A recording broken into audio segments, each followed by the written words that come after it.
congratulations with this film. I loved it and I cried and was happy with joy at times, but for the most part.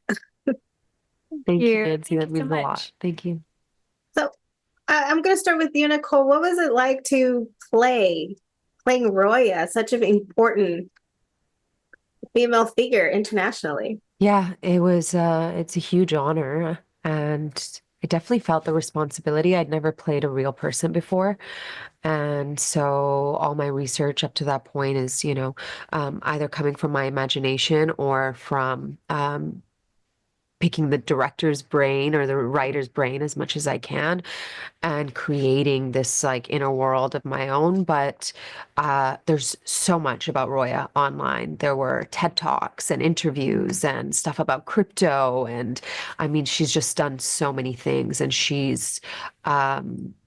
shared so much of herself over the last few years. So I had a lot of material to work with. And then also, we were really lucky to have Roya on board as an executive producer and as an advisor. And I was able to meet with her on Zoom at that time. We were pandemic times. Yeah. And and she was really supportive, and she was very generous with her time and with her attention, and with really answering like any questions that I had, whether they were about, the story and whether something actually happened or not, and what she felt through that experience, to her birth time. So I was able to create her astrology chart, and which was, I'd never done that before. I never had the opportunity to do that before for a character, and that was really exciting.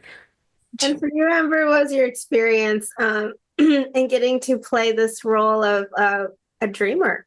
This was an incredible experience. I don't know how to put this into words because my family had actually known about the Afghan Dreamers beforehand. We had seen them make headlines, and we were so proud of them. So when I first got the audition and when I booked the role, I was just ecstatic that I could be playing a character of which the story inspired me so much, and that was a monumental moment. And it was fun to be able to embody the character and connect with the other girls and really build that relationship with our Roya and our Afghan dreamers. And it was awesome.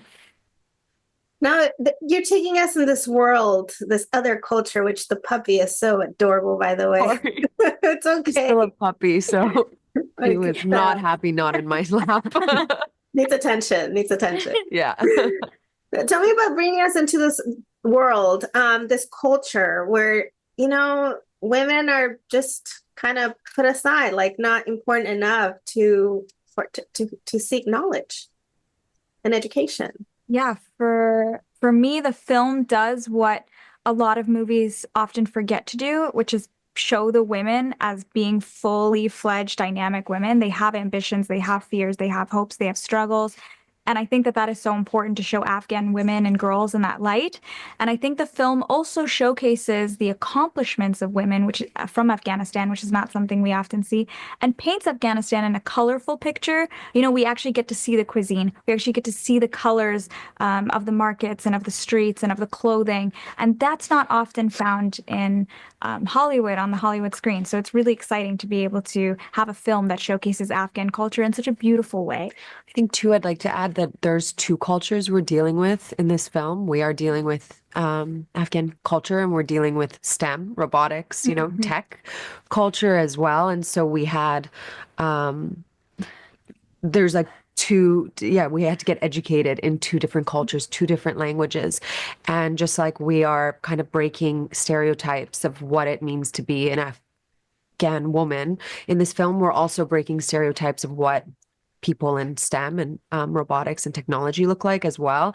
And I think we really humanize, like when I think about robots, I don't think about like a group of people behind the scenes creating something with so much ingenuity and joy and teamwork and so much warmth and humanity. And I think that that's a really cool thing that we get to introduce to audiences with this film as well. I agree. I was just telling Roya, I love her. Like you guys in the film, we get to see this world of robotics that a lot of us, most of us, are not familiar. But then we watch, and it's like, wow, sign me up. Like I want to be a part of that, and just Yeah. the excitement to learn. Yes, exactly. And to do good. You see the competitions and you see that the way that the mentors speak to the students. We rewatched the film last night, and that really struck me. It was something that I don't think I really noticed when we were filming, but this culture of positivity and culture of excitement to find solutions for the problems we face today and in the future, rather than fear.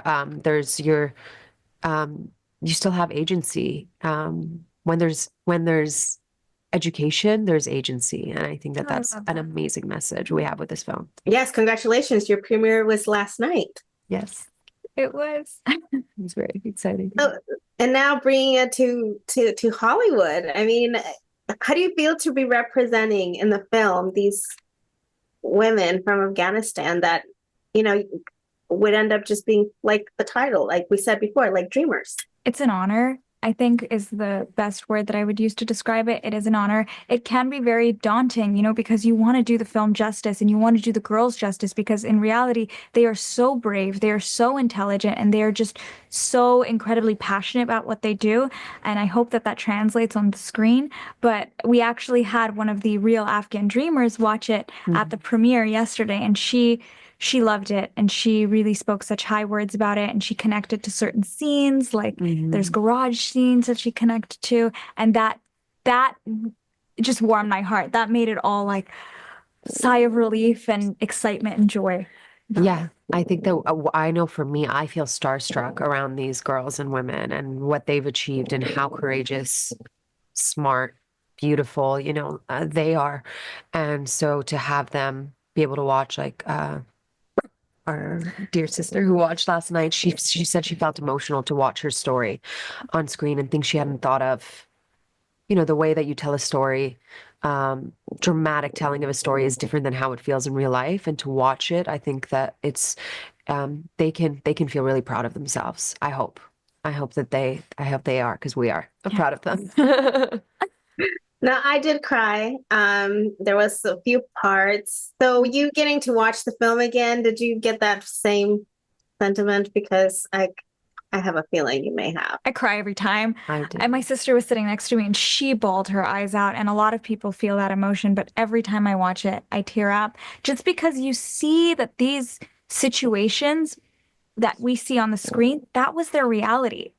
These things really happen to them, and it is so heartbreaking, but it's also beautiful how resilient they were through it all, and how passionate they were, and how they still persevered through that, and how they leaned on each other. I think this is really a story of women supporting women too, and it's beautiful to see that.